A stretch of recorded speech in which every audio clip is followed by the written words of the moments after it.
I can open the portal now. The process is complicated, and once it's begun, I must not be interrupted, or I will have to start all over again. Oh, yeah.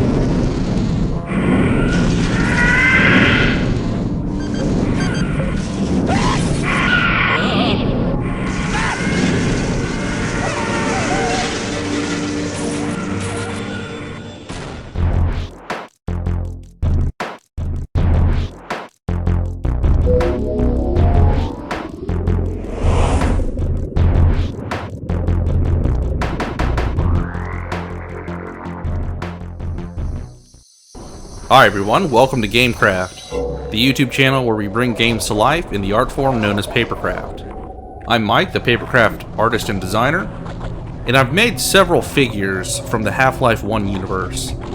Today I'm going to be showcasing one of the most recent figures that I've made here, the Alien Controller, also known as the Zen Master. The Alien Controller is an intelligent creature from Zen that floats around and shoots orbs at you. It shares a lot of attributes as some of the other Zen creatures, like having the third arm coming out of the middle of its chest, and having a mouth that opens up horizontally. For some reason, it's always in this meditation pose like it's conjuring up some psychokinetic energy. He gracefully levitates in this stylish red diaper, and shoots out with his glutes out. If you know my work, you know this crafted figure is gonna have some buns, just as toned as the game. As its name implies, it's a controller in the hierarchy of the Zen creatures, overseeing the alien slaves, or the Vortigaunts, and the Alien Grunts. This character is totally annoying. They maneuver around pretty rapidly. They're very agile and have a lot of health, which makes them one of the more difficult enemies to fight. Flying around and shooting energy balls at you, like it's Dragon Ball Z or something. He's got this giant head that opens up like a banana, very similar to the last boss in the game, the Nihilanth. You don't encounter the alien controllers until towards the very end of the game, when you reach the end of the Lambda Core and teleports you to Zen. The room becomes flooded with them right before the portal opens to Zen.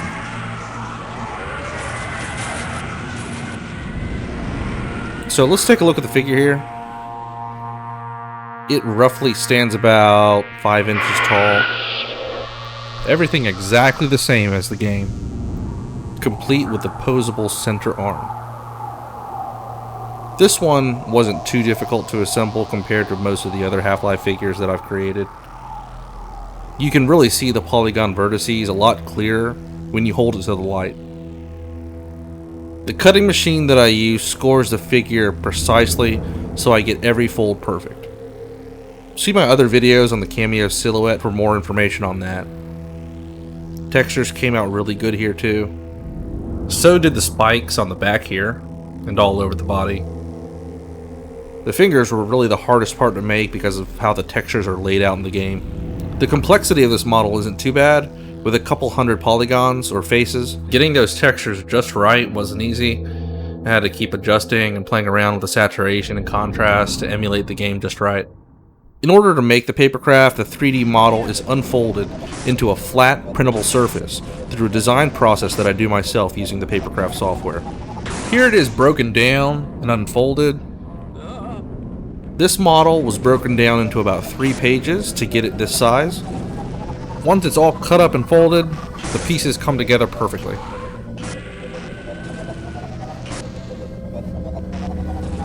So here's a good view of how many pieces I had to section out the model into to make this work. And here's a visualization closing the gaps and showing you how these pieces would go together. The pieces are cut, folded, and prepared. They go together perfectly. Never really quite understood why this character looks the way it does. Basically, it looks like a giant fetus, similar to the last boss, except the controller is more like a first trimester fetus. The last boss is more like a second or third trimester fetus. A better look inside this floaty fetus boy's dome, identical to the game. I can't really make it open too far, because of the particular pose that I chose for this character, but it's open up enough so you can see inside. Since this character never touches the ground, I decided to suspend it from a fishing wire for that floating look. So I kind of have him just dangling here, like a dingleberry. You can really see the detail here when I bring it in closer. Real close zoom here. You can definitely see there's some fine details, especially in the mouth with all the teeth. Some squishy brains. Check out the hands here. Super difficult to get those right. This particular model is made out of regular paper. Some of the other models that I make are made out of cardstock. The smaller scale models I usually do regular paper, which is always going to be laminated. This makes the figure much more durable and gives it that cool glossy look. I also give it a skeletal structure so it doesn't bend. I basically insert wooden skewers into the arms, making them much more durable. Makes it more susceptible to drops. Just like that. My friends and I call these guys fetus boys in the game. It's pretty hilarious every time that we run across them and spend co-op. Oh, there we go. Fetus boys! Fetus boys! Oh, no! Dude, there's a bunch of fetus boys. Hey, where are you guys? Where are you guys? We took the lift. We activated. There's a lift that goes up. Oh shit! It's like the Power Rangers. Yeah. Go Power Rangers! Do, do, do, do, do, do. As I mentioned before, there are several other Papercraft figures from Half-Life that I've made. So of course, you know I had to make the sweetest fetus. The last boss himself, the Nihilon. I actually made Nihilonth a long time ago, but just recently I'm implementing some cool electronics into him, and I want to finish that before I make a video. But stay tuned for that. Well, that's it for now, everyone. Stay tuned for more upcoming new projects from Gameqraft. Remember to subscribe here on the YouTube channel, and follow all of our social media pages as well. Facebook, Instagram, Twitter, DeviantArt. If you'd like to support our work, we're on Patreon, and we'll be bringing some new exclusives to that platform soon. You can donate for as little as $1 a month, get your name in the credits for these videos, and I assure you that every penny helps to get our creations going. Some of Gameqraft's templates are free if you check out our Facebook group, which is Gameqraft Labs, and some of our other templates are available for purchase. For more information on that, reach out to Gameqraft in the direct messages on any of our social media platforms.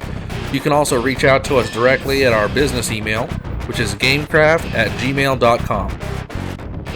Thanks again to all of our patrons and supporters. Remember, people, stay alert. Bring games to life.